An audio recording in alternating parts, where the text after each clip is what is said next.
awali acara ini dengan berdoa terlebih dahulu. Berdoa menurut agama dan kepercayaan masing-masing. Berdoa dipersilahkan.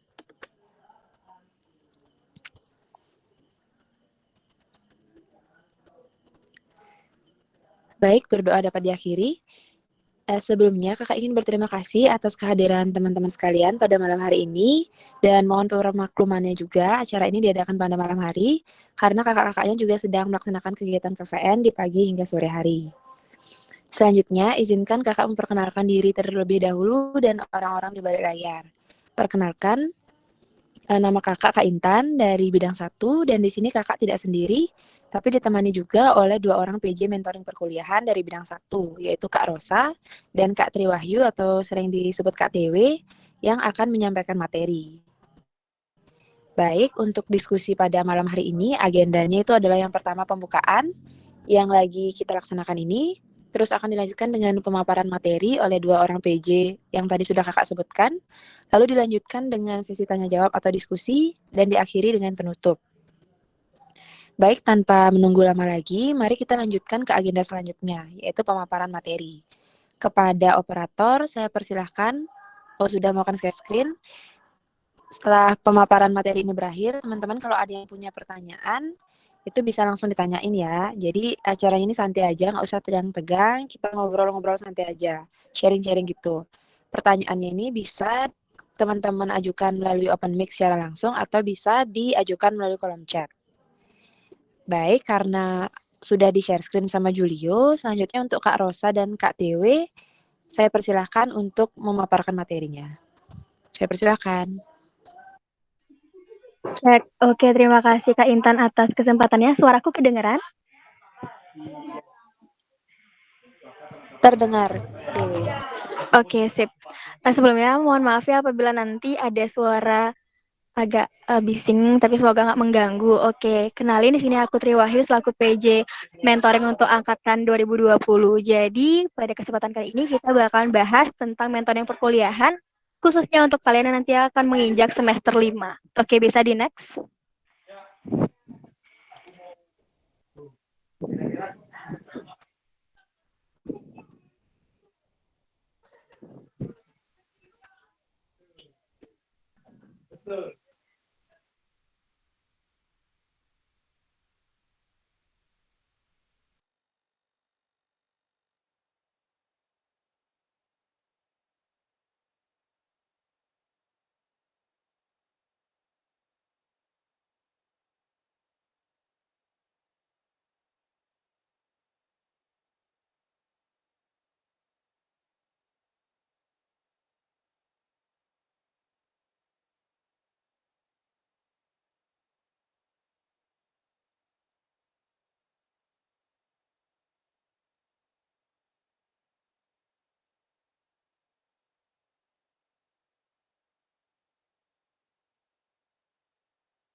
Oke, jadi ini merupakan daftar mata kuliah semester 5 yang nantinya akan kalian ambil setelah KRS nanti.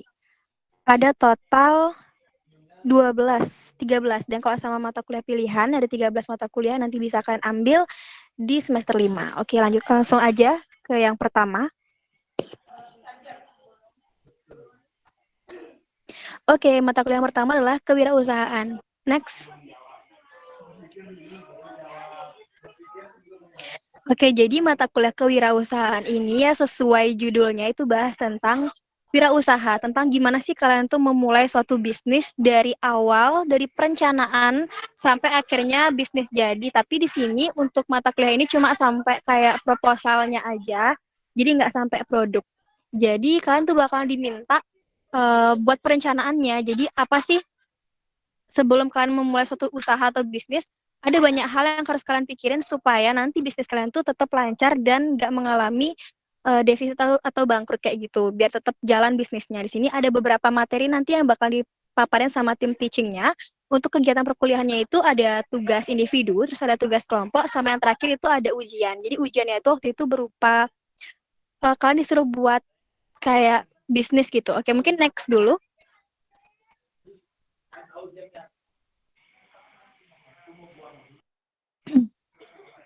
Jadi untuk tim teachingnya itu ada 3 dosen. Ada Pak Agung Dewantara selaku koordinator dosennya, terus ada Prof. Gel-Gel, dan ada Bu Sagung. Nah untuk Pak Agung Dewantara sendiri, beliau itu bakalan maparin materi terlebih dahulu, terutama tentang namanya BMC atau Business Model Canvas nih, kayak contoh penugasannya itu. Jadi kalian tuh bakalan disuruh buat BMC namanya, itu tuh kayak plan usaha kalian. Kayak misalnya kayak partner kalian tuh siapa aja. Jadi kalian tuh bakalan ngajak kerja sama orang tuh siapa aja sih yang berperan dalam bisnis kalian. Misalnya dan di sini kewirausahaan ini itu nggak berpatokan sama farmasi aja. Jadi bukan berarti kalau kewirausahaan harus buka farmasi, harus buka apotek yang berhubungan sama obat itu enggak. Kan bisa bebas berkreasi di sini mau buka wedding organizer, boleh buka kayak ini har-har komputer staff kayak gitu-gitu itu bebas aja. Jadi nggak harus farmasi. Ini tuh cuma untuk ngembangin skill kalian dalam memulai usaha baru. Jadi ada key partnernya, terus ada key activitiesnya, terus ada key resource-nya, kayak SDM apa aja sih yang kalian perluin di bisnis kalian. Misalnya bisnis kalian itu tentang kayak ini misalnya komputer staff, berarti kalian perlu orang-orang yang ahli di bidang IT kayak gitu. Jadi semua diperhitungkan di sini. Habis itu analisis SWOT-nya juga apa aja sih kekurangan, kelebihan kalian dalam analisis wirausaha kalian ini kayak gitu. Kalau Prof. Gel-Gel dari Prof itu sama sih juga dia tuh bakal ngasih video di YouTube kayak nonton dulu terus nanti diskusi di Webex kayak gitu. Terus waktu itu sih Prof sempat ngasih tugas untuk buat tentang sama wirausaha juga kayak resume gitu disuruh buat sama profnya kayak gitu. Terus Bu Sagung juga mintanya BMC kayak gini. Jadi kayak kelemahan sama kekurangan usaha kalian. Jadi seputaran itu aja sih tugas untuk kewirausahaan ini.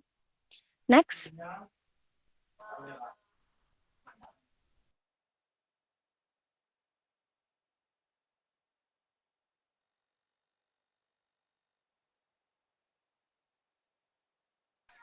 Oke, yang kedua adalah farmakoterapi 2. Next.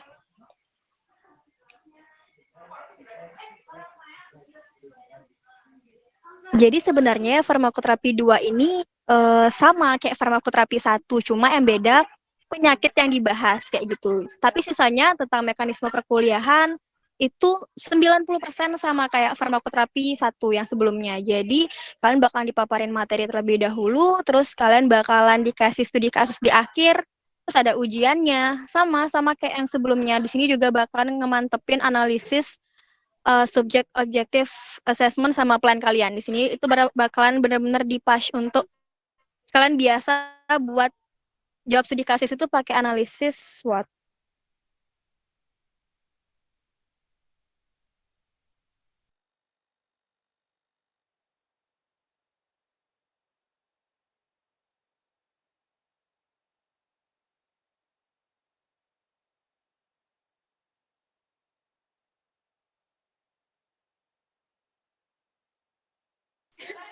Oke, mungkin untuk tim teachingnya itu ada 4 dosen dengan koordinatornya Bu Ketut, terus ada Bu Dewayu, Bu Febri, sama Pak Krisna.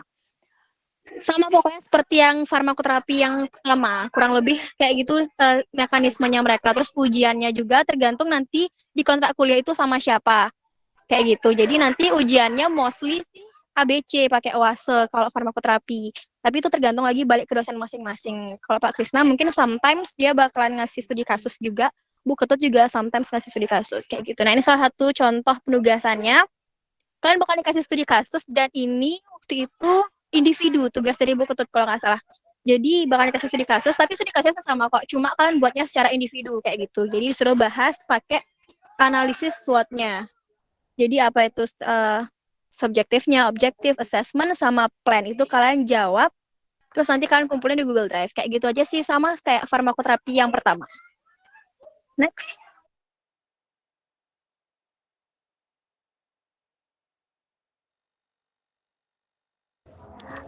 Oke, makasih TW sama Intan. Di sini sebelumnya kenalin aku Kak Rosa. Jadi selanjutnya aku akan maparin beberapa mata kuliah yang akan kalian dapat di semester 5. Nah, untuk yang berikutnya itu ada mata kuliah farmakokinetika. Next.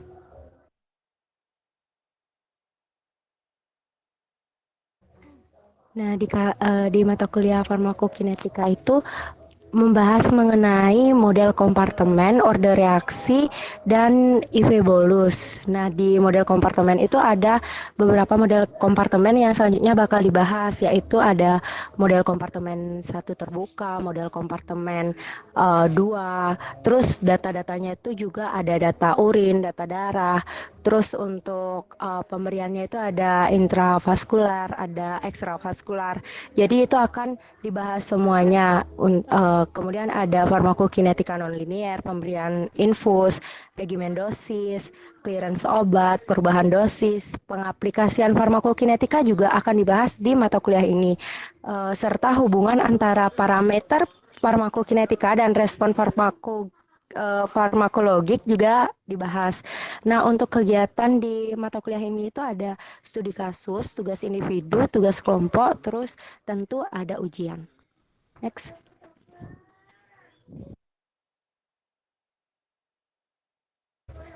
Nah, untuk dosen yang ngajar di mata kuliah ini ada Pak Eka Indra dan Bude Wahyu. Untuk rekomendasi buku-bukunya itu tentu aja buku-buku yang berkaitan tentang farmakokinetika. Terus jurnal-jurnal juga dapat digunakan di mata kuliah ini.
Oke, untuk mata kuliah selanjutnya itu ada praktikum farmakokinetika, dan untuk materinya itu kurang lebih sama-sama teorinya, membahas juga tentang model kompartemen, tentu aja ada intravaskuler, ekstravaskuler, tapi di praktikumnya ini kita lebih eh, tentang mengolah datanya. Tapi di teorinya itu udah diajarin terlebih dahulu. Jadi teori sama praktikumnya ini benar-benar sejalan. Makanya praktikumnya ini akan mulai belakangan daripada teorinya. Karena di teori kita diajarin dulu cara ngolah datanya, cara pakai Excelnya. Karena di praktikum itu kita bakal dikasih data yang akan kita olah. Tapi pengolahan datanya itu per kelompok. Nah, data-data yang dikasih itu ada data darah, data urin, terus ada pemberian intravaskuler dosis berulang juga. Nah, untuk kegiatan perkuliahannya itu karena ini praktikum tentu aja ada pretest. Terus untuk selanjutnya itu ada student project, ada presentasi, ada uji coba di Excel dan ujian. Nah, untuk uji coba di Excel ini itu udah apa namanya? Pengolahan datanya. Nanti itu dikasih data sama bapaknya, terus habis itu diolah di Excel. Kita cari uh, penyelesaian dari data-datanya itu, terus nanti minggu depannya itu dipresentasiin. Nah, kayak gitu. Next.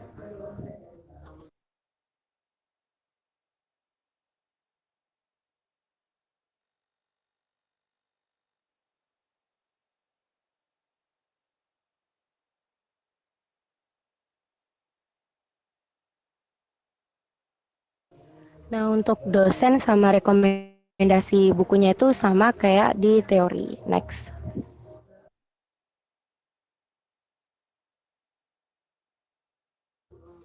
Untuk mata kuliah selanjutnya ada formulasi teknologi sediaan non-steril.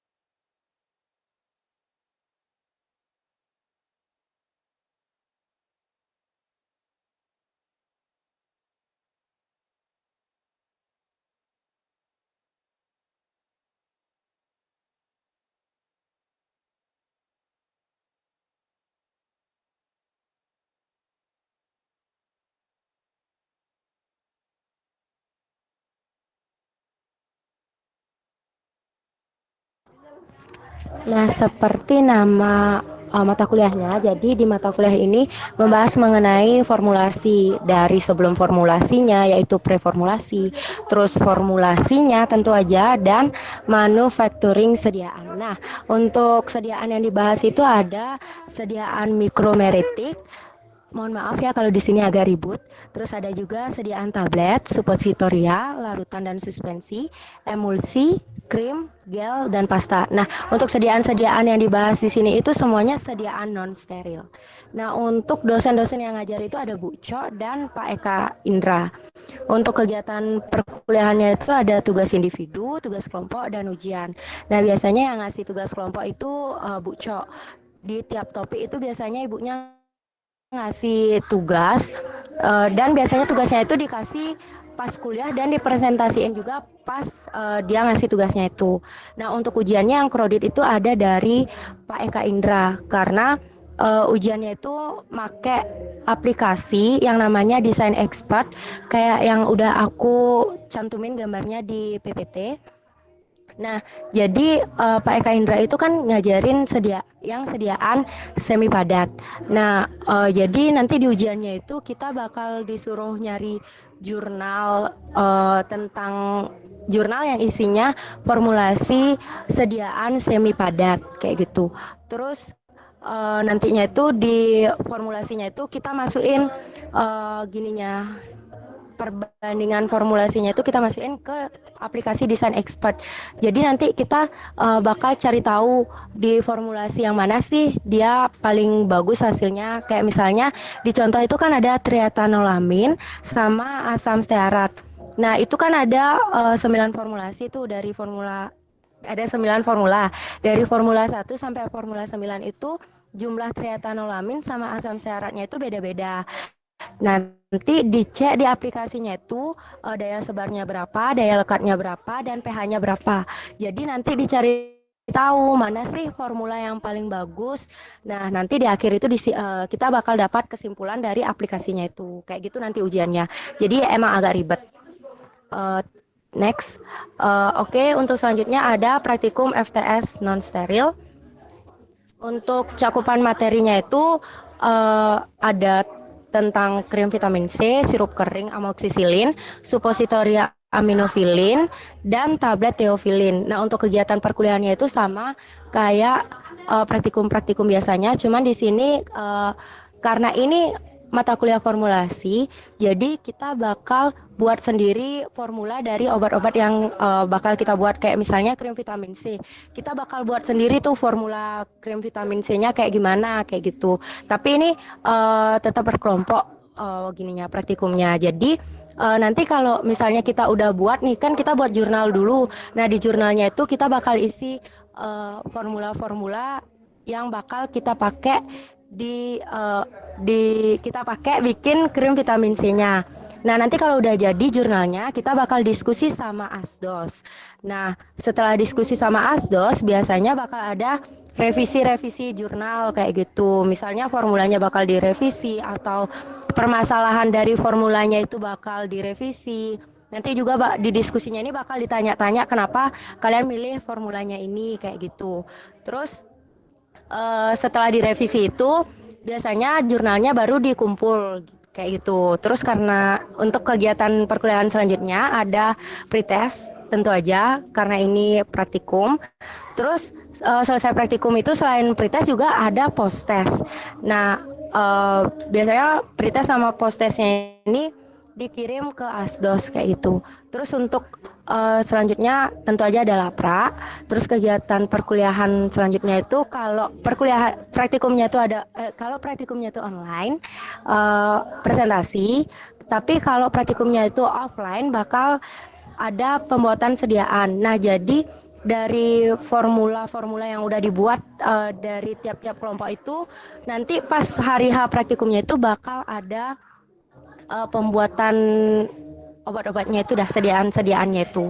Terus untuk minggu berikutnya kalau udah selesai semua topiknya ini, kayak misalnya krim vitamin C udah dibuat, atau sirup kering amoksisilin udah dibuat, atau suppositorianya udah dibuat gitu. Nantinya itu tentu aja ada evaluasi dari sediaannya itu, kayak evaluasi krimnya baik atau enggak, evaluasi sirupnya baik atau enggak, kayak gitu. Terus setelah evaluasi itu terakhir tentu aja ada responsi. Nah, kakak juga lupa bilang kalau di mata kuliah ini itu enggak cuman kita nentuin formula terus buat obatnya, enggak. Jadi kita kayak benar-benar buat sebuah produk gitu. Kayak misalnya krim vitamin C, kita benar-benar buat dari preformulasinya sampai jadi produknya, sampai kita ngedesain kemasannya juga kayak gambar yang udah kakak cantumin di slide. Nah, nanti kalau misalnya kalian praktikumnya offline, kalian bakal ngeprint etiket-etiket yang bakal ditempel di kemasannya itu. Terus untuk dosennya ada Pak Agung dan Pak Eka Indra. Next. Nah, untuk rekomendasi buku untuk FTS non steril, teori dan praktikumnya itu sama. Kalian perlu buku-buku tekno kayak Ansel, ilmu resep, ilmu meracik obat, farmasetika dasar juga kalian perlu bukunya. Terus HP edisi 6 atau edisi 5 tuh kalian harus punya dua-duanya. Terus formularium nasional, formularium Indonesia, dan farmakope Indonesia. Nah, jurnal-jurnal itu kalian juga harus nanti cari untuk nyari formulanya kayak gitu. Next. Nah, untuk mata kuliah selanjutnya itu ada analisis farmasi. Next. Untuk cakupan materinya itu di mata kuliah ini membahas mengenai metode analisis kualitatif dan kuantitatif, di mana metodenya itu ada spektrometri, kromatografi, analisis elektrokimia, volumetrik dan gravimetri. Nah, untuk mata kuliah ini tuh sebenarnya hampir sama kimia farmasi. Cuman bedanya kalau kimia farmasi itu lebih membahas metode-metode yang konvensional, sedangkan di analisis farmasi ini lebih membahas metode yang modern. Kalau misalnya di kimia farmasi itu kan lebih ke titrasi ya. Kalau di sini tuh lebih ke instrumen-instrumen kayak spektrometri, kromatografi, potensiometri, dan banyak lagi. Nah, untuk dosennya itu karena ini mata kuliah analisis, jelas saja dosennya dari analisis, sama seperti sebelumnya ada Prof, ada Bu Linda, ada Bu Widi, dan Bu Nova. Nah, untuk kegiatan perkuliahannya itu ada tugas individu, tugas kelompok, kuis, dan ujian. Nah, untuk tugas individu itu biasanya dikasih sama Prof dan Bu Linda. Kalau Prof itu kan udah seperti biasa ngasih resum setelah kuliah kayak gitu. Terus untuk Bu Linda itu biasanya tiap topik yang diajarin sama ibunya itu bakal dikasih tugas individu dan juga ada kuis dari Bu Linda kayak gitu. Jadi bagus-bagusin aja dengerin pas kelasnya berlangsung. Terus untuk Bu Widi sama Bu Nova itu lebih sering ngasih tugas individu. Tapi mohon maaf, maksudnya tugas kelompok.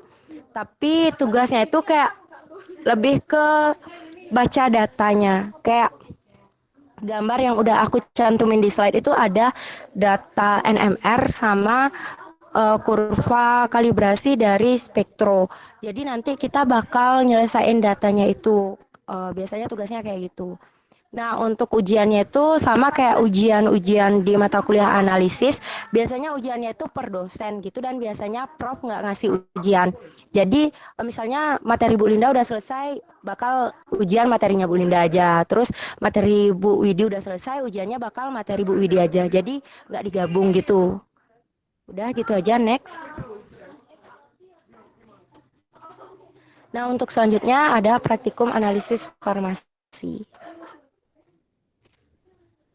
Untuk cakupan materinya kurang lebih untuk metode-metodenya sama kayak yang dijelasin di teori, cuman di sini kita lebih ada sampelnya kayak gitu. Jadi nanti kan ada cara kerjanya, prosedurnya, bagaimana cara penetapan kadarnya, sama kayak kimia farmasi, cuman di sini yang bedanya itu jenis metodenya seperti yang udah aku katakan tadi. Kalau analisis farmasi ini metodenya lebih modern kayak gitu. Nah, untuk materi yang dibahas ini penetapan kadar tablet paracetamol pakai metode spektrofotometri UV. Terus ada juga KLT densitometri. Eh, tapi di sini yang ditetapin itu batas deteksi dan batas kuantifikasinya. Terus ada juga penetapan kadar dari tablet Ambroxol pakai metode potensio. Terus ada penetapan kadar paracetamol pakai metode HPLC dan penetapan kadar etanol dan metanol pakai metode kromatografi gas. Nah, untuk penetapan kadar etanol dan metanol ini biasanya sampelnya itu arak. Jadi di arak itu kan mengandung alkohol kayak gitu. Nanti yang ditetepin itu kadarnya itu etanol sama metanolnya kayak gitu. Terus untuk kegiatan perkuliahannya sama aja kayak Kimfar, ada pretest, diskusi sama asdos atau sama dosen. Terus tentu aja buat jurnal, lapra, dan kalau praktikumnya itu online bakal ada presentasi. Tapi kalau praktikumnya offline ya kalian praktikum di lab kayak penetapan paracetamol di lab pakai alat spektrofotometer UV itu kayak gimana kayak gitu, dari preparasinya kalian buat semua di lab kayak gitu. Terus yang terakhir tentu aja ada responsi karena ini praktikum. Kalau kalian offline ya OC kayak kemarin pas Kimfar. Terus untuk dosennya itu ada dosen analisis biasa, kalian udah tahu. Next. Nah, untuk rekomendasi buku di analisis farmasi ini, kalian benar-benar harus punya buku analisis, kayak misalnya bukunya Ganjar tuh, analisis obat sama kimia farmasi. Terus ada bukunya Watson, analisis farmasi. Terus Farmakope Indonesia, kalian harus punya juga. Terus buku-buku lain yang membahas tentang spektroskopi atau kromatografi gitu, kalian juga harus punya karena itu benar-benar membantu banget di praktikum ataupun teori kayak gitu. Next.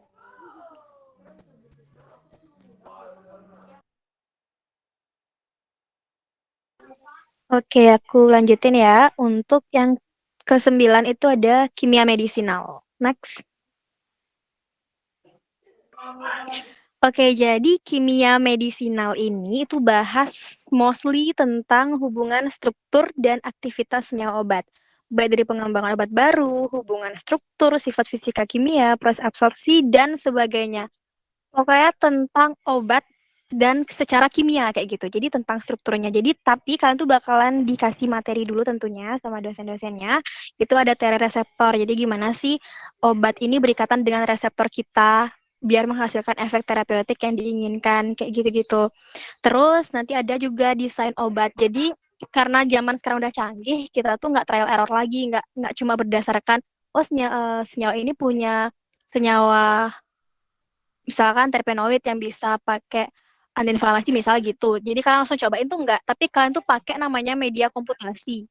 Kalian pakai ada namanya docking. Jadi kalian tuh coba dulu nih secara komputer bener nggak sih senyawanya ini tuh bagus kok dia tuh berikatan dengan protein atau reseptornya, dia tuh mau ngasilin efek terapeutik yang diinginkan. Jadi nggak trial error banget. Jadi kalian tuh udah berdasarkan percobaan pakai komputasi. Jadi setidaknya kalau kalian pakai itu tuh nggak langsung nggak trial error, jadi udah ada base-nya gitu. Jadi lebih lebih meminimalisir percobaan errornya itu kayak gitu. Terus nanti ada hubungan juga, hubungan kualitatif kuantitatif struktur sama aktivitas. Jadi kalau misalkan strukturnya dia berubah, konformasinya dia berubah, apakah efektivitasnya juga berubah kayak gitu-gitu. Terus ada juga tentang sifat-sifatnya, lipofilik senyawa obat. Misalnya mau nembus sawar otak, dia tuh lipo apa enggak kayak gitu-gitu. Itu bakalan bener-bener sifat fisika kimianya itu bakalan dihubungin langsung ke tubuh. Jadi kalian benar-benar belajar di sini tentang itu kayak gitu. Nah, untuk kalian nih yang belum ngambil, aku nggak tahu yang angkatan 20 udah ngambil apa belum rancangan obat. Itu sebenarnya rancangan obat tuh paling enak diambil setelah kalian udah dapat kimia medisinal. Sebentar. Kalau misalkan kalian udah dapat kimia medisinal, baru ngambil rancangan obat, itu tuh menurutku bakal lebih efektif karena kimia medisinal ini kayak dasarnya gitu. Dasar kalian untuk masuk ke rancangan obat. Rancangan obat tuh kayak bagian kimia medisinal tapi lebih deep, lebih dalam lagi. Dia khusus ke rancangan obat. Nah, kimia medisinal ini dasarnya gitu. Kalau kalian mau ngambil semester ini juga nggak apa-apa sih karena dia barengan. Setidaknya dia berhubungan lah. Jadi Kalau kita dulu kalau nggak salah kita ngambil rancangan obat dulu, baru dapat kimia medisinal. Jadi ya eh, kurang nyambung sih, tapi kalau aku nyaranin ke kalian kalau mau ngambil rancangan obat pas kimia medisinal atau setelah kalian dapat ini lebih bagus lagi kayak gitu. Jadi dia bahas mostly tentang itu, hubungan struktur, terus nanti bakalan ada UTS. Nah, UTS-nya itu tergantung dosen sih. Kalau waktu itu sama Bu Linda, dia tuh ngasih UTS kayak isian gitu, kayak soal isian. Itu kalau soalnya Bu Linda itu semuanya ada di apa yang dia bilang. Jadi yang dia jelasin itu yang keluar per kalimat. Misalkan dia ngomong ini, bahwa sifat lipofilik obat A lebih besar daripada sifat lipofilik obat B gitu. Nanti pertanyaannya, sifat lipofilik obat A, titik-titik-titik kayak gitu. Jadi kalian isiin titik-titiknya itu sesuai apa yang dia jelasin ke kalian. Jadi kalau misalkan Bu Linda ngejelasin, didengerin kayak gitu. Terus kalau Bu Widi waktu itu kalau nggak salah dikasih, sebenarnya Bu Widi mintanya soal ABC sama esai sih, cuma karena waktu itu ada kendala jadinya diganti pakai review jurnal. Review jurnal bebas waktu itu nyari tapi nggak boleh sama satu sama lain. Itu di review kayak gitu sih. Terus nanti setelah itu bakalan ada presentasi dan diskusi berkelompok. Jadi tugasnya ini berkelompok. Kalian bakal dibagi misalnya jadi beberapa kelompok dengan materi yang beda. Misalnya satu nih presentasi dan diskusi klasifikasi sumber hubungan sifat fisika kimia untuk obat analgesik misalnya. Terus yang kelompok lain anti kanker, lagi satu anti inflamasi. Itu udah dibagi nanti sama dosennya. Dengan pertemuan setiap dosen yang beda. Misalnya analgesik ketemu sama Prof. Anti inflamasi ketemu sama Bu Linda. Pokoknya beda-beda dosen kalian per materinya itu kayak gitu. Jadi ya syukur-syukur aja ketemu siapa nanti kayak gitu. Terus nanti kalau misalkan kalian udah presentasi nih, udah semua presentasi, di akhir tuh bakal ada namanya diskusi akhir. Entah dipilih kelompok random, pokoknya sama kayak sistem praktikum biasanya kalau misalkan online. Kayak di akhir tuh kan kita bakal nge-review semuanya. Nah, ini tuh juga sama kayak gitu. Dan nggak ada ujian akhir, cuma UTS saja. Ujian akhir itu nilai presentasi kalian gitu. Next. Oke, mungkin tim teachingnya juga sama karena ini analisis. Tentunya kalian akan ketemu sama 4 dosen analisis tercinta kita. Ada Bu Linda sebagai koordinator sini, terus ada Prof, ada Bu Nova, sama Bu Widi. Terus rekomendasi buku, aku sangat-sangat merekomendasikan kalian punya buku kimia medisinal. Karena dosen-dosennya itu memang ngambil dari sini gitu. Terutama Bu Widi ya, Bu Widi bener-bener bukan kopi sih, kayak ketiplek banget sama buku kimia medisinal. Jadi dia berpatokan banget sama buku kimia medisinal. Jadi kalau kalian punya bukunya ini, lebih enak belajar karena yang diambil itu dari sini gitu. Karena bukunya ini emang pakai patokannya banget. Karena lengkap juga bukunya, kalau aku saranin punya yang 1 sama yang 2. Jadi nanti pas kalian dikasih tugas individu gitu yang untuk nyari-nyari senyawa obat, itu ada di bukunya ini. Jadi kalian tuh nggak ribet nyari sumber di mana. Soalnya cuma di bukunya ini ada di jurnal tuh nggak dibahas kayak gitu. Jadi harus buka bukunya ini. Dan bukunya ini tuh hard copy sih, kayak kok soft copy susah nyarinya karena dia kena hak cipta. Jadi kan harus beli. Mungkin bisa beli di Hima Farma nanti. Oke, next. Oke, yang ke-10 ada fitokimia untuk teori dan praktikumnya. Oke, jadi fitokimia ini dia tuh membahas tentang metode ekstraksi bahan tanaman, screening kandungannya. Jadi di dalam bahan, misalkan kalian tuh nge-ekstrak bahan daun apa ya, misalnya daun salak misalnya, terus di dalam daun salak itu kalian tuh screening ada kandungan zat kimia apa aja, apakah ada alkaloid kayak gitu-gitu. Terus setelah kalian screening itu, kalian tuh gimana sih cara kalian misahin kandungannya itu dari zat-zat yang lain yang nggak kalian pengenin kayak gitu. Ini teorinya itu bahas tentang senyawanya, misalkan sama teknik pemisahan juga nanti tuh bakal dikasih di teori tentang teknik pemisahannya. Jadi sebenarnya fitokimia ini kalau menurutku pribadi itu the next step of analysis. Kayak kalian ketemu metode pemisahannya, ketemu ECC, ketemu kromatografi. Nah, di fitokimia ini tuh pengaplikasiannya dia. Benar-benar gimana sih kalian pakai metodenya itu kalau beneran untuk nge-screening zat kimia di bahan alam kayak gitu. Teori itu bakal dibahas kayak gitu. Terus nanti di teori itu bakalan ada tugas kelompok. Tugas kelompok itu bahas misalnya makalahnya itu dikasih per zat kimia. Misalkan bahas tentang minyak atsiri. Itu minyak atsiri itu kalian bahas tentang sifat fisika kimianya, terus nanti ada sumber tanamannya yang paling banyak ngasih minyak atsiri itu apa aja, misalnya cengkeh, kayak gitu-gitu. Terus nanti ada biosintesisnya, itu tuh lengkap kalian bahas secara menyeluruh tentang minyak atsirinya. Kalau menurutku pribadi, kuliah fitokim ini cukup, apa ya, tugasnya tuh nggak terlalu memberatkan karena dia tugas kelompok. Tugas individu nggak ada.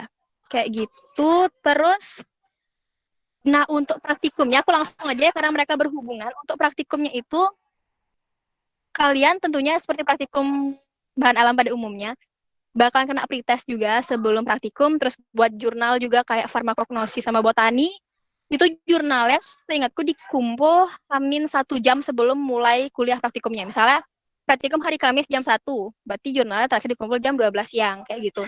Nah nanti, oke mungkin bisa di next dulu, nanti setelah kalian ngumpul jurnalnya itu, kan kalian bakal kuliah, terus nanti itu bakal dikasih data hasil. Data hasilnya itu kalian langsung kerjain, itu tergantung dosen sih. Ada yang minta dikumpul misalkan paling lambat jam 6 sore hari itu, ada yang minta besoknya dikumpul. Jadi tergantung sama dosennya aja sih. Kalau misalkan dirasa datanya cukup banyak untuk ditelaah, untuk dibuat, kalian tulis tangan juga, biasa dosen tuh ngasih keringanan sampai besok dikumpul, kayak gitu. Biasa sampai jam 12 malam, jadi tergantung banyak dikit datanya, kayak gitu. Itu kalian tulis tangan seperti jurnal bahan alam pada umumnya, kayak gitu. Terus terus aku sangat menyarankan kalian juga untuk punya buku-buku yang berhubungan sama bahan alam kayak Farmakope Herbal Indonesia, terus Materia Medica. Farmakope itu bakal dipakai nanti untuk buat jurnalnya, untuk penyusunan jurnal awalnya, kayak gitu. Yang penting kalian buat jurnal, ngumpul hasil, ikut pretest, nilai kalian pasti aman kalau untuk fitokim, karena kan ikutin aja alurnya, jangan sampai kalian nggak ngumpul jurnal kayak gitu-gitu, jangan. Terus tentunya ada responsi juga, responsinya ABC. Di sini ada asdos sih untuk fitokim, tapi asdosnya itu nggak berinteraksi langsung sama kalian. Jadi kalian bakalan lebih banyak berinteraksi sama dosen. Nggak ada minta ACC itu nggak. Kalian buat jurnal pada umumnya kayak bahan alam sebelumnya, terus kumpul nanti di OASE, submit, dan lain kayak gitu. Gitu aja sih untuk bahan alam. Ini contoh penugasannya. Yang sebelah kiri itu tugas teorinya, sebelah kanan tuh yang jurnal yang kalian buat nanti tulis tangan. Untuk tim teachingnya cuma ada 2 dosen di fitokimia, ada Bu Tia sebagai koor sama ada Bu Ari. Jadi cuma berdua aja kan, nggak ketemu Bu Kia sama Pak Gung di sini gitu. Next. Apa yang Pio suka dan tidak suka?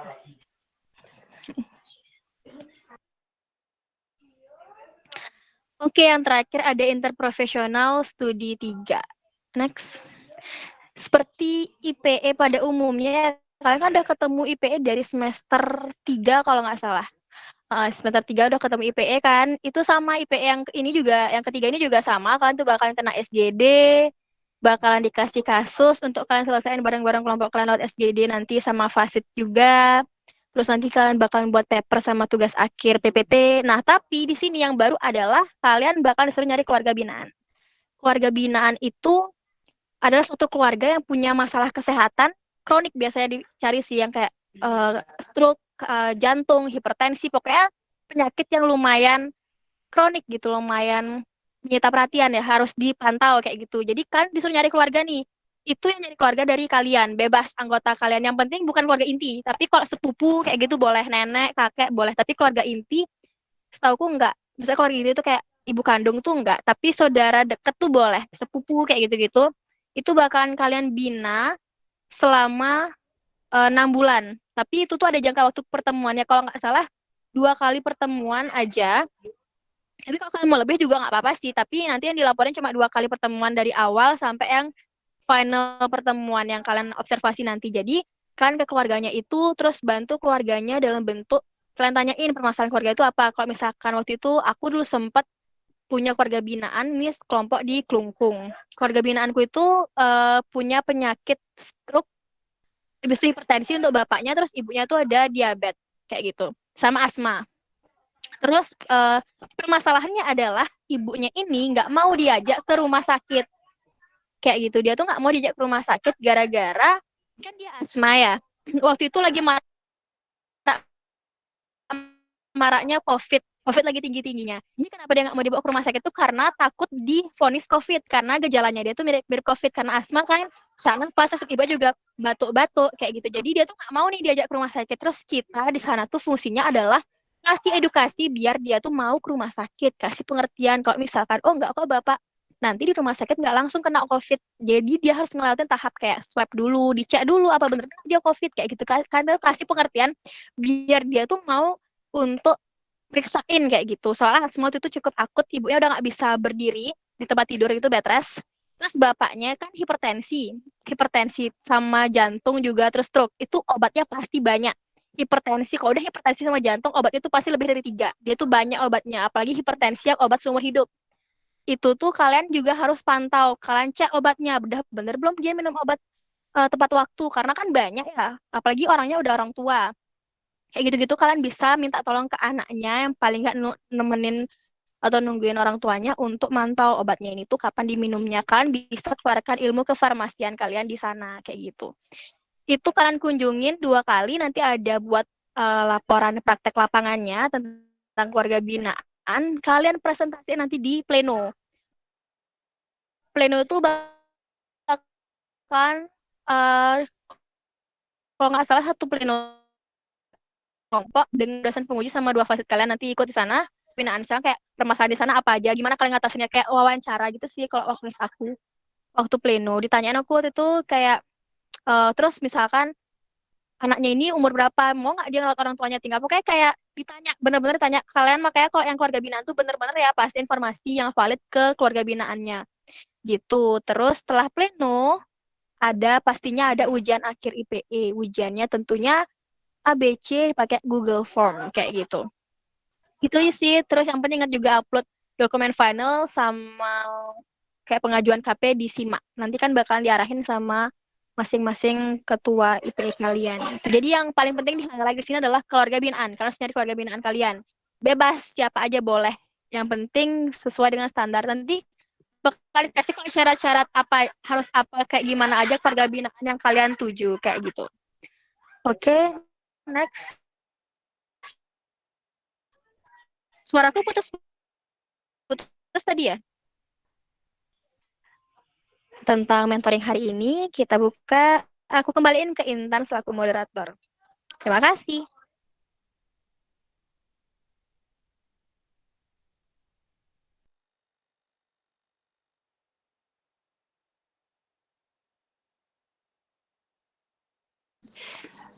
Oke, Kak Dewi atas pemaparan materi yang sangat luar biasa dan lengkap. Selanjutnya kita masuk ke sesi selanjutnya yaitu diskusi dan tanya jawab. Untuk itu kepada teman-teman angkatan 2020, apakah ada yang ditanyakan atau yang ini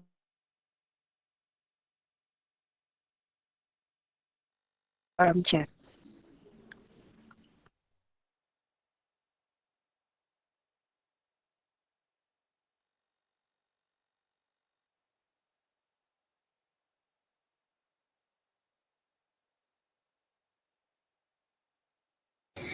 Halo Kak, izin nanya Kak Intan.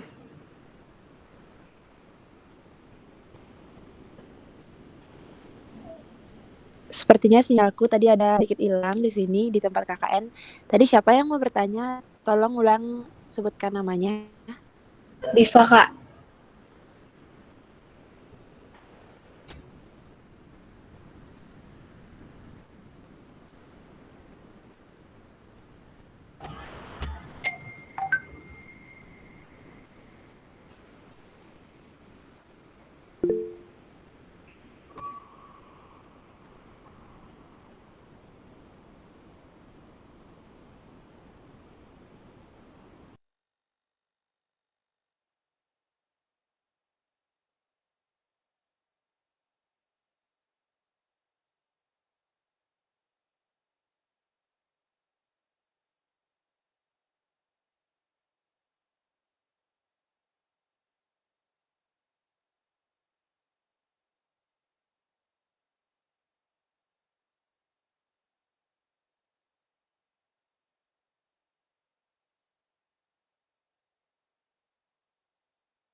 Oke, maaf ya, kayaknya Kak Intannya lagi susah sinyal di tempat KKN. Tadi Diva mau nanya, iya dipersilakan, Div. Ya, makasih Kak kesempatannya. Tadi yang kewirausahaan itu kan ada resume dari Prof. Itu tuh resume dalam bentuk tulisan seperti biasanya atau kita disuruh buat tugas kayak buat suatu bisnis gitu ya Kak? Itu aja sih Kak, makasih. Oke, makasih Diva pertanyaannya. Yang prof ya, sebentar aku ingat-ingat dulu. Yang prof tuh seingatku gini, jadi waktu itu kan kita KWU itu ketemu sama prof. Jadi misalkan pas Webex nih, kan kita udah dikasih video ya sama profnya. Terus dibahas, terus nanti dia tuh bakal nanya-nanya nih. Waktu itu sempat ditanyain kayak gini, kalian tuh punya rancangan bisnis nggak? Jadi satu-satu ditanya, yang kena aja sih. Misalkan kamu mau buat bisnis apa? Waktu itu ada sempat yang jawab mau buat bisnis trading prof gitu, trading alis gitu kan. Oh kayak gitu. Terus kayak gimana tuh? Siapa sasaranmu ini? Pokoknya bakal diwawancara dulu, terus akhir-akhirnya bakalan disuruh buat semuanya, bakalan disuruh buat tentang satu usaha atau pengembangan yang mau kalian buat kayak gitu. Itu bebas, bebas nggak harus formasi, yang penting bebas. Waktu itu aku pokoknya semua disuruh buat dalam bentuk resume. Jadi misalkan kalian tuh cerita di resume itu, kalian tuh nemuin permasalahan ini nih di, misalkan kalian mau buat apa ya, misalkan oh gini, kalau kan ada halodoc ya, tapi nggak ada halopoteker kan. Misalkan kalian buat halopoteker gitu. Kalian nemuin permasalahan bahwa orang-orang itu misalnya nggak punya waktu. Pokoknya kan jawaban lu masalahnya apa, terus kalian kasih jalan keluarnya dalam bentuk resume, tapi nggak paper yang resmi gitu, nggak. Dalam bentuk resume aja. Jadi kan nulis sana kayak ide-ide kalian, ide usaha kalian yang kalian cantumin. Terus waktu itu juga sempat disuruh ngeresum tentang pertemuannya dia. Kalau waktu itu sih aku sempat ngeresum pertemuannya Prof dari resum video sama Webex. Itu kan ada pertanyaan, itu di kalian resum. Terus kalian juga sempat, kita waktu itu angkatan 19 sempat disuruh buat tentang analisis SWOT tapi diri sendiri, kalau nggak salah. Jadi kayak kekurangan kelebihan kalian tuh apa, kayak gitu. Terus rencana kalian kuliah. Pokoknya kayak gitu-gitu deh, resum yang abstrak, saya kayak nggak ada ketentuan tertulis dari Prof. Resum pada umumnya seperti biasa Prof memberi tugas, tapi berhubungan sama materi kewirausahaannya beliau kayak gitu. Gitu sih kalau waktu dulu. Mungkin ada yang mau ditanya lagi, Diva? Ada yang kurang jelas atau mau tanya lagi, boleh. Udah jelas Kak TW, thank you Kak. Oke, sama-sama. Mungkin yang lain ada yang mau nanya?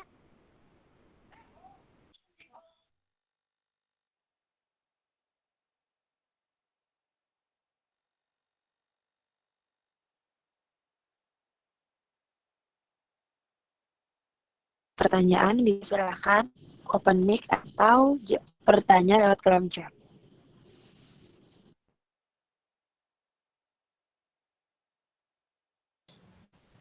Selamat malam, Kak. Izin bertanya.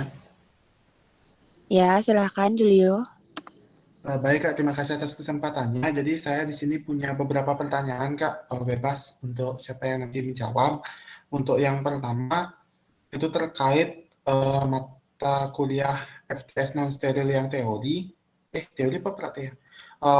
Pokoknya itu, Kak. Jadi di sana kan kita nanti katanya itu pakai apa namanya software design expert. Untuk itu tuh bakalan dikasih link dari apa dosennya atau link atau tutorial dari dosennya atau kita sendiri sebelum perkuliahan dimulai itu udah download secara manual. Itu yang pertama. Terus untuk yang praktikumnya, untuk FTS non steril praktikumnya itu kan ada katanya itu membuat formulasi-formulasi gitu Kak. Jadi kayak apa ya tadi itu ya? Kayak krim yang kayak gitu kan. Jadi itu formulasinya itu kita nanti ngikut jurnal atau nanti udah ada dikasih formulasinya. Terus kalau misalkan kita ngikut jurnal Kak, apakah semua bahannya itu bisa ada kayak gitu Kak? Misalkan kan kalau jurnal tuh bisa aja bahan-bahannya itu ada yang beberapa nggak ada di lab, jadi kita nggak bisa pakai formulasinya atau nanti formulasinya itu udah ada dari dosen, jadi kita tinggal ngikut formulasi dosen, errornya itu dari kita berarti kayak misalkan salah nyampur atau kayak gimana. Itu untuk pertanyaan yang kedua. Terus pertanyaan yang ketiga, untuk tadi buku kimia medisinalnya itu yang dipakai yang ada volume satu volume 2-nya itu Kak, atau yang warna tengah-tengah yang warna biru tua? Itu yang ketiga. Terus yang terakhir, em, terkait dengan mata kuliah farmakokinetik itu eh, apa ada software khusus Kak atau apa hanya Excel aja atau ada software khusus seperti itu Kak? Pertanyaannya. Terima kasih.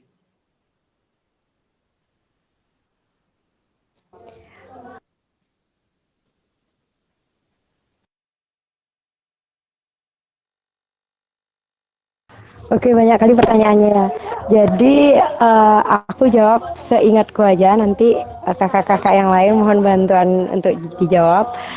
Untuk pertama aku mau jawab yang farmakokinetik itu kita makainya Excel aja karena ngolah datanya di Excel semua. Nanti bakal diajarin kok cara apa namanya ngolah datanya itu pakai Excel kayak gimana. Bener-bener ditutorialin kalau sama Pak Eka Indra. Kayak misalnya sekarang mau ngebahas model satu kompartemen terbuka IV data darah gitu.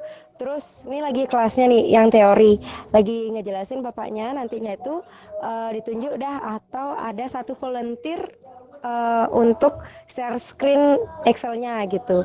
Jadi nanti bapaknya yang bakal ngarahin rumus-rumusnya, cara-caranya di Excel itu kayak gimana. Jadi yang diperluin itu Excel aja. Tapi nanti diajarin kok sama Pak Eka Indra.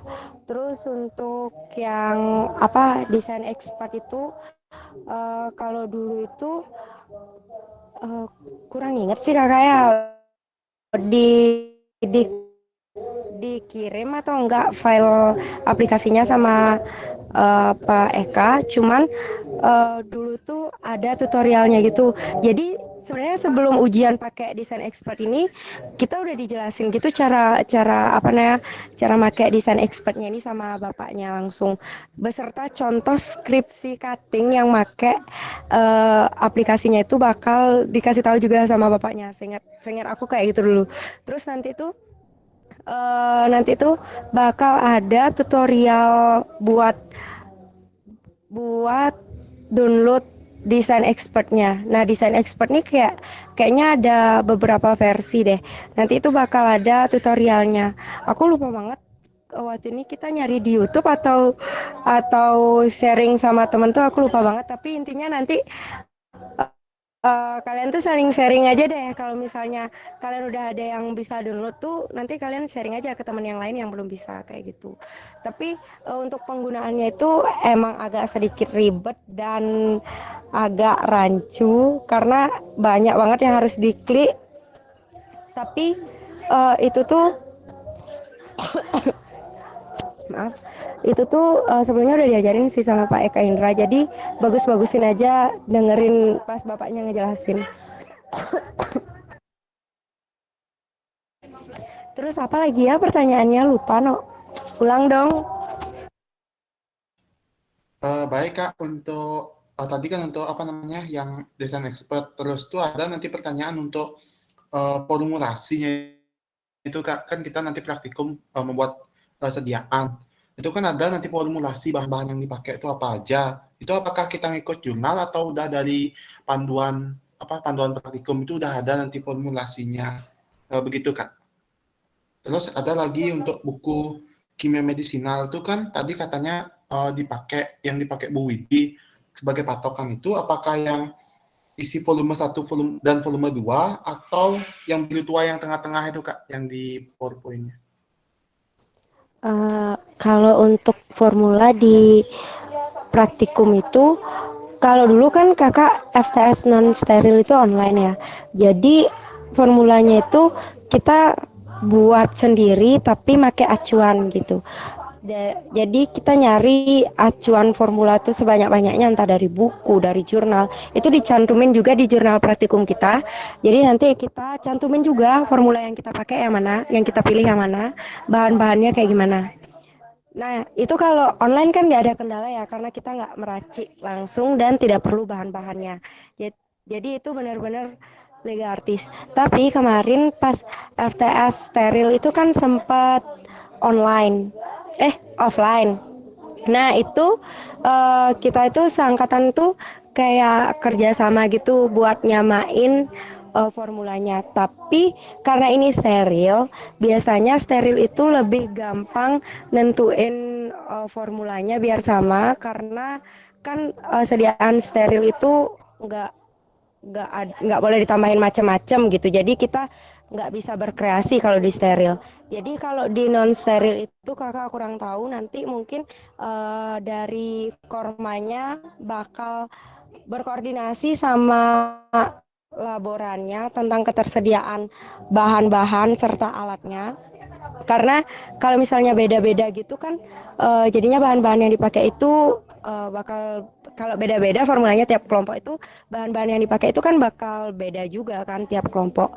Jadi mungkin nanti bakal koordinasi sama laborannya bahan apa aja yang tersedia. Jadi di formula itu kita bisa pakai formula yang kayak gimana kayak gitu. Nanti bisa ditentuin kayak gitu sih sebenarnya.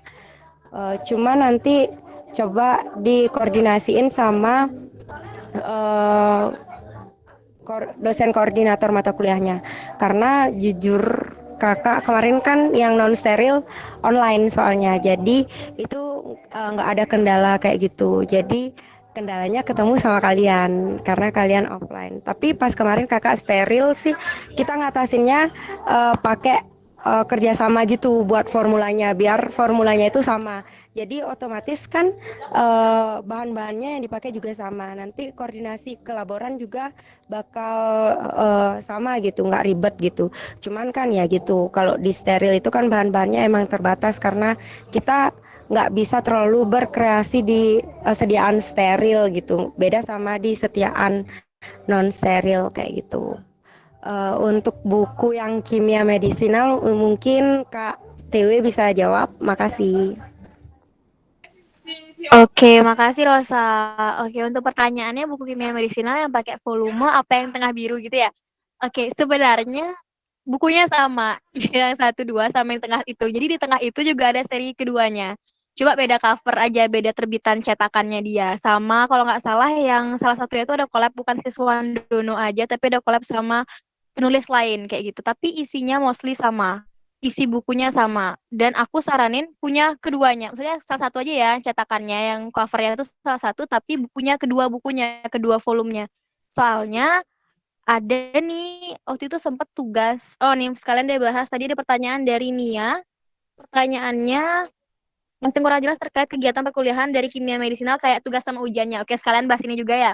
Jadi nanti tuh bakal ada tugas dari waktu itu yang ngasih tugas Bu Linda, Bu Widi kalau nggak salah ngasih tugas Bu Linda sama Bu Widi. Nah, tugasnya itu tentang nyari senyawa obat.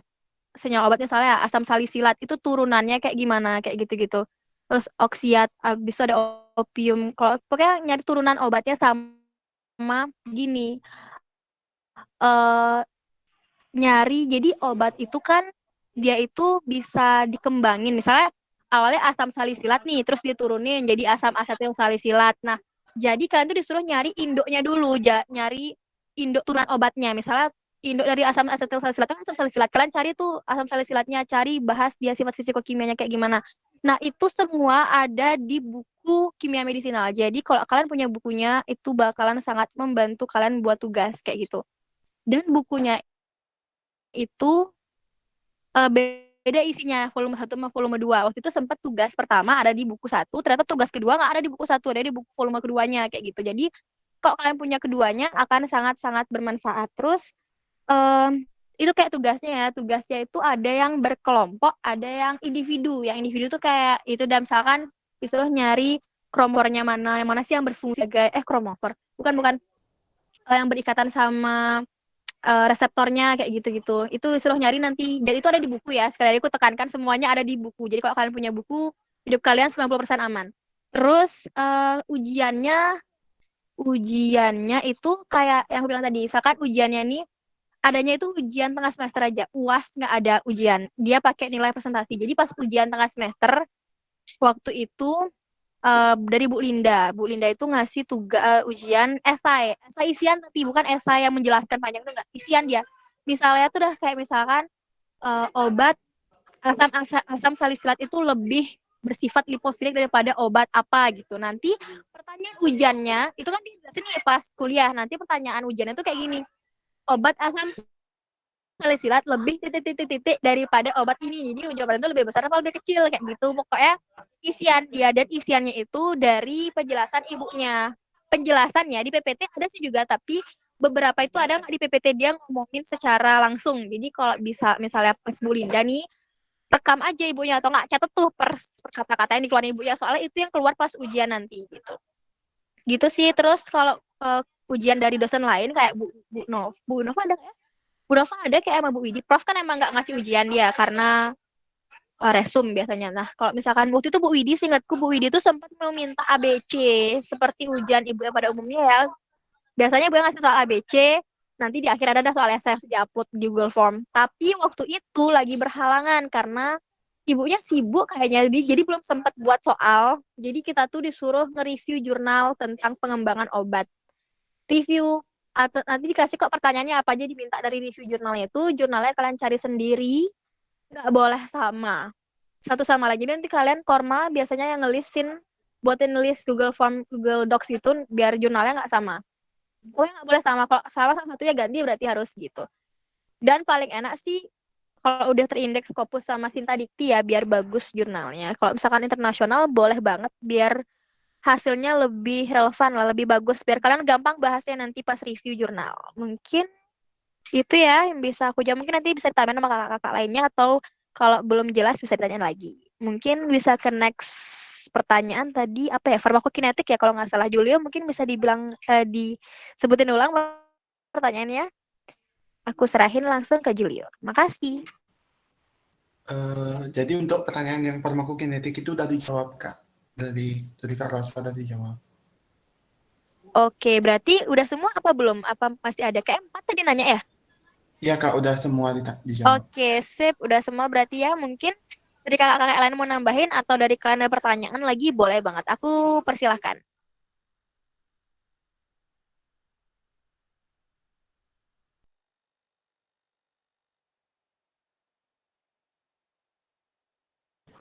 Tes. Oke, untuk teman-teman angka 20, apakah ada yang masih ingin ditanyakan atau masih ingin? Silahkan.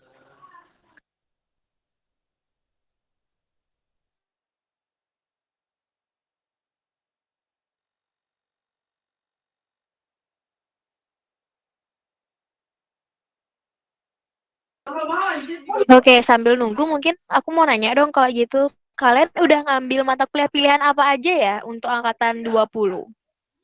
Siapa aja boleh jawab?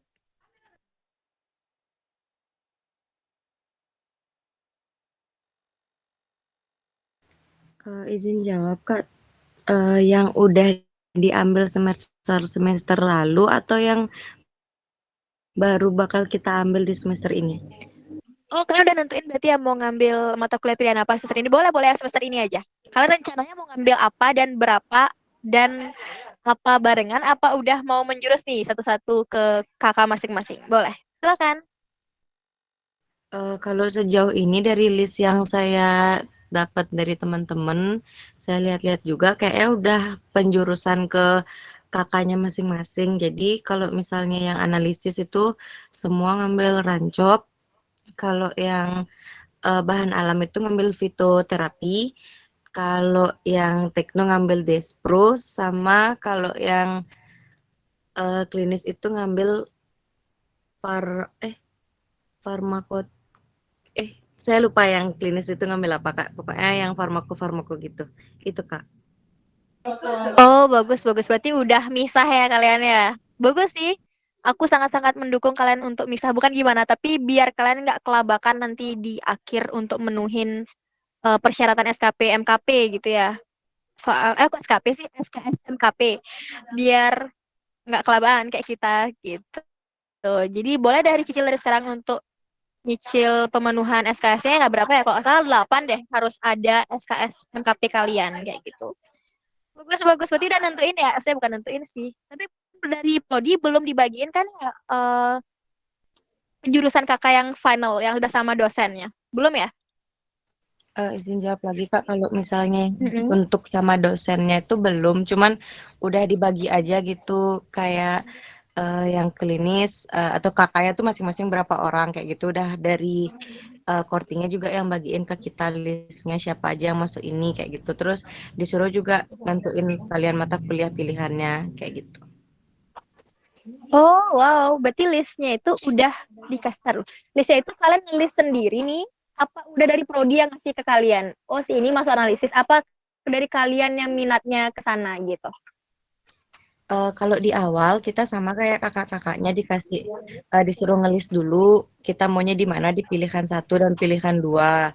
Terus setelah listnya itu ada eh, Pak Eis itu ngajain kita meeting gitu kayak ngejelasin bahwa karena kebanyakan yang milihnya klinis dan tekno itu kan nggak bisa ditampung terutama sama teknonya karena di bidang tekno itu hanya ada 3 dosen kayak gitu dan 2 di antaranya tuh sama-sama jadi KPS kayak gitu kan makanya eh, bisa aja kelempar gitu ke pilihan yang lain kayak gitu dan eh, setelah itu keluar hasil bahwa emang banyak yang kelempar kayak gitu Kak. Jadi beliau mengatakan kayak ini tuh pemerataan sesuai dengan jumlah dosen juga biar nggak kelabaan kayak gitu. Oh, ngerti-ngerti. Berarti ini udah final, keputusan final dari prodi berarti ya, yang penjurus yang masuk kakaknya berarti ya. Cuma nama dosennya belum, tapi udah tahu masuk analisis, masuk klinis kayak gitu-gitu ya. Udah ya? Sejauh ini yang saya tangkap sih udah Kak karena udah ada list namanya sama yang masuk mana kayak gitu Kak. Oke, mantap. Apa yang paling banyak kalian? Kepentalnya kemana banyakan? Izin jawab lagi kalau misalnya Mm-mm. kentalnya itu kebanyakan ke analisis. Jadi kalau saya nggak salah nih Kak ya, analisis sekarang 28 orang, eh, klinis 27 orang, bahan alam 21 orang, tekno 15 orang. Wow, banyak banget. Hebat, hebat, hebat. Dalam sejarah nih, analisis mengalahkan klinis kapan lagi ya? Bagus, bagus, bagus. Tapi itu pasti udah sesuai sama pilihan 1, pilihan 2 kalian kan juga ya? Kan ada 2 pilihan kan? Maksudnya yang kelempar nih emang pilihan 2-nya analisis atau nggak sama sekali milih tapi kelempar? Dari yang saya tahu itu kelemparnya ke nggak sama sekali. Jadi kayak misalnya kan ada yang milih tekno klinis, klinis Oh, tekno, serius? atau iya serius Kak. Jadi kemarin pilihan analisis itu kayak kalau nggak salah kurang dari 15 orang kalau nggak salah ya. Tapi setelah hasil final yang dikirim sama ke grup angkatan kita, banyak yang dari pilihan 1 keduanya itu nggak kepilih tapi malah kepilih ke analisis kayak gitu. Oh, alah. Oh, gitu. Oh, bener-bener kayak kalian nggak milih tapi kelebarnya ke analisis. Wow. Apa karena gini mungkin kayak kekurangan dosen sih. Kalau dosen-dosen lain pada masih studi, sedangkan analisis masih full tim, bahkan mau nambah 1 dosen balik dari studi. Kayak 5 dosen deh sekarang analisis. Kalau nggak salah ya. Tapi gara-gara itu sih kalian jadi dilempar. Aduh, semangat ya. Harus bisa. Semangat ya Oke. guys ya. Analisis enak kok. Enak kok. Enak kan sih. Enak, enak, Itu enak banget. fun banget sih di Iya, analisis. have fun banget sih. Pokoknya ya aku udah bilang gak sih keuntungan kerugian masa analisis ya waktu mentoring kakak kemarin. Jadi nggak apa-apa. Nggak apa-apa. Bisa, kalian pasti bisa. Yeay, semangat guys. Emang menyedihkan. Lempar itu emang menyedihkan. Semangat Iya. guys. Iya sih, pasti dari kalian pasti sedih ya. Apalagi nggak sama sekali loh. Soalnya pas tanggal Iya, 19 tuh kita pasti pilihan 2 tuh paling nggak lah. Mentok pilihan 2, nggak yang jauh tiba-tiba nggak milih kelembang sih. Iya, Tapi nggak apa-apa. nggak ada sih. Nggak ada Di sih. angkatan 19 nggak ada sih yang kelempar ke Heeh. pilihan yang bukan pilihan 2 gitu. Pasti Iya, kelemparnya ke pilihan 2. Jadi kalian bener-bener. kuat-kuatin aja guys. Banyak banget. Tes. Masuk Tan. Masuk Masuk, Tan. suaraku. Masuk Tan. Oh, mereka banyak lempar kuliah nggak kuliahannya gitu. Iya, Iya. Ci. Analisis Tan. Analisis menang sekarang ke dalam sejarah nih. Analisis banyak Tan. 20 lebih. 28. Aduh, ngakak banget. Ya ampun kok ngakak. So, aku bangga gitu loh. Bangga sih kita, Ros. Iya, bangga kali banyak penerus. Bangga banget sih, iya. Iya. Banyak.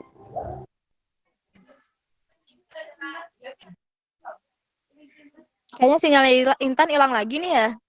Kayak dia mau ngomong. Iya. Maaf ya, kita di tempat KKN emang susah sinyal. Ya guys, mau dimaklumi ya teman-teman. Tapi nggak apa-apa, semangat loh yang baik sesuai dengan keinginan ataupun kelempar. Nggak apa-apa, percayalah Tuhan tuh udah ngasih jalan terbaik untuk kalian. Siapa tahu kalian kelempar nih, kalian bersinar di tempat kalian yang kelempar nih. Gitu. Anjay. Quotes tuh quotes. Intinya pasrah sih, pasrah kalau masuk analisis. Ih, bener Nggak kali sih. Ya, pasrah dan serahkan seluruhnya kepada Tuhan Yang Maha Esa. Apa ya? Oke, mungkin Semangat, guys. kalau udah cukup malam nih, ada yang mau nanya lagi nggak? Apa udah cukup? Kita masih open kok kalau mau nanya. Tapi kalau misalkan udah dirasa cukup, nggak apa-apa. Nanti satu perwakilan tanya dulu deh ke grup kalian. Ada yang mau nanya nggak? Kalau misalkan nggak nanya, nanti satu orang bisa ngomong ke kita untuk udah cukup gitu. Biar bisa diakhiri, biar nggak terlalu malam juga. Kasihan kalian kayak, kan banyak juga nih yang panitia ya. Kasihan juga malam. Oke, mungkin siapa mau ngomong boleh. Kupersilahkan.